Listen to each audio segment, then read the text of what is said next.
Hi, I'm Kate Milliken, and this is MS Learn Online. No matter what the situation is, stress can make any of us feel worse, whether by upsetting our stomachs or knotting our neck muscles. Many people with MS say they experience more symptoms during stressful times. When the stress abates, their symptoms seem less troubling or less severe. Therefore, learning to relax is essential. That, however, is easier said than done.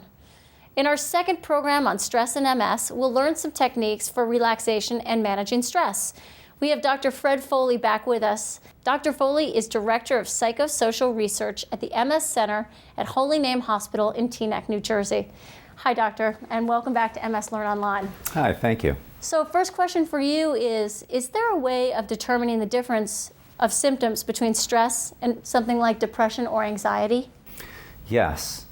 Stress is something that everybody experiences, but depression and anxiety are clinical syndromes that interfere in people's ability to function in some critical way. So the difference between stress and depression and anxiety, although there is some overlap, is that depression and anxiety are worse. So, and they cause severe distress and usually a reduction in the person's ability to function in some way. So that's how we distinguish between normal stress that we all experience and that people with MS certainly experience, both related to life and related to the MS, from those other clinical syndromes. Easy question for you. Can stress be eliminated? I wish it could. It's not possible to eliminate stress. So what we teach people to do is how to cope with it more effectively, how to deal with it in new ways, and how to problem solve more effectively. Stress certainly has the ability to make somebody have a range of emotions, including being angry. You know, I'm angry that I'm late, I'm angry that this isn't going as well as planned. And it kind of brings in a chicken and the egg phenomenon, because then anger can bring in stress. Can you talk about that? Yes. Chronic anger is not a good thing. Okay, thank you. We haven't studied that in an MS population, but we know from the general population that anger, people that have a very short fuse and that express that, frequently, particularly on a daily basis, have a chronically elevated stress response in the body. And that is associated with higher cholesterol levels and higher blood pressure and other physiological markers of damage to the body in some way. So anger is a wonderful emotion, because when you're angry, everything becomes crystal clear. They're wrong and you're right. There's no shades of gray anymore in anger. And anger is the feeling that you feel when you want or expect something, you're not getting it, but you still want or expect it. So if a person, with MS, it's very common, particularly if they undergo an exacerbation or disease worsening, their set of expectations about what they should be able to do and what they currently can do are kind of out of sync with each other. So frustration and anger is very common, in persons with MS or any illness when they lose function in some way or something changes, so that now we have to teach them how to realign their expectations with the current reality, so that they're not experiencing that chronic, frustration and anger. Dr. Foley, for the National MS Society, you authored a brochure called Taming Stress in Multiple Sclerosis. Can you tell me a little bit about what's in here? Sure. A lot of what we talk about are techniques for managing stress in MS that we've learned over the last 30 years of working with persons with MS and their families. And there are a variety of approaches that are important to learn. You can approach stress from many different angles. For example, some people love aerobic exercise, and aerobic exercise has been found to reduce anxiety, to reduce depression, and to help tune up the body's nervous system and balance the stress arm of the nervous system, the sympathetic nervous system, with the relaxation arm of the nervous system, the parasympathetic nervous system. So aerobic exercise has been found to be a good stress reliever. However, in MS, you have to be careful.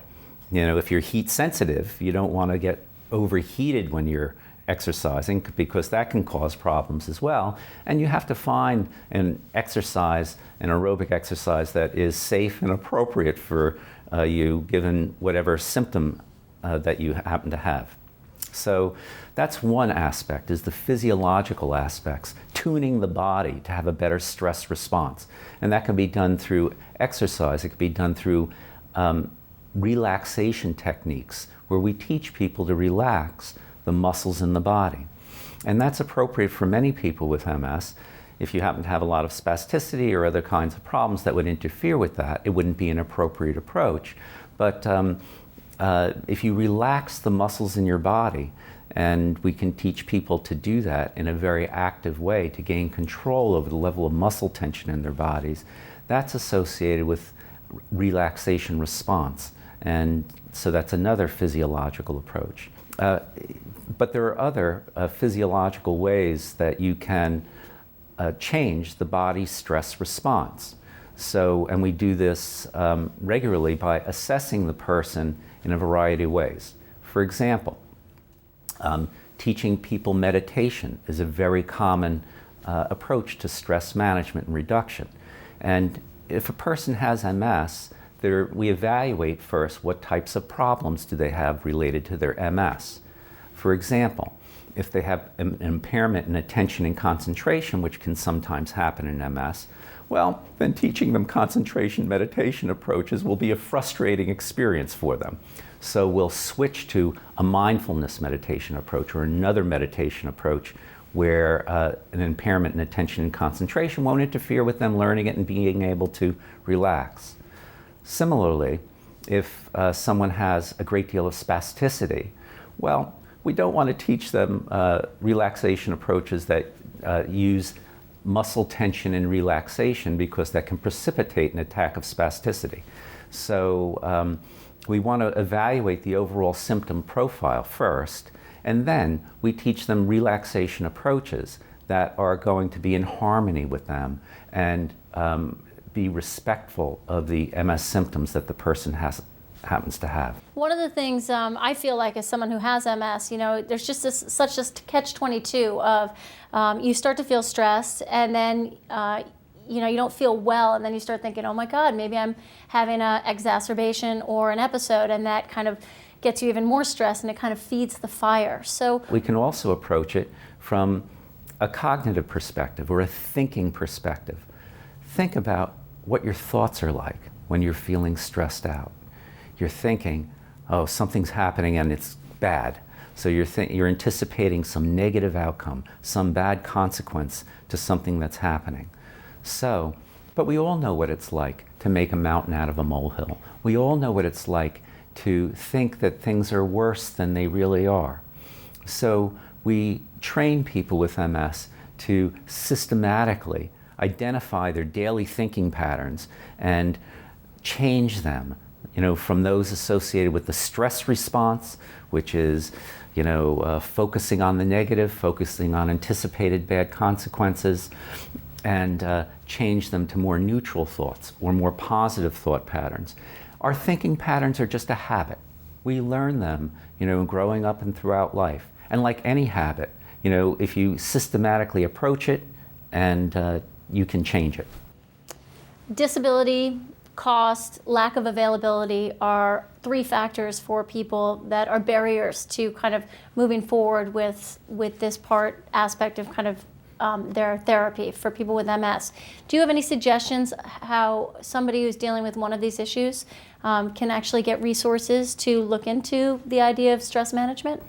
Well, I would start by directing them to the National MS Society, for looking at their library, for resources, including the booklet on taming stress and other resources they have. Also, local chapters of the National MS Society frequently have professionals that they can that they work with, or that are on their clinical advisory committees, that they can refer persons with MS that are within their area to for professional advice. Dr. Foley, thank you so much for joining us again to talk about stress, which is obviously a very important subject. I really appreciate it. If you'd like to get more information on living with MS, go to www.nationalmssociety.org. This is Kate Milliken for MS Learn Online. Thank you for joining us.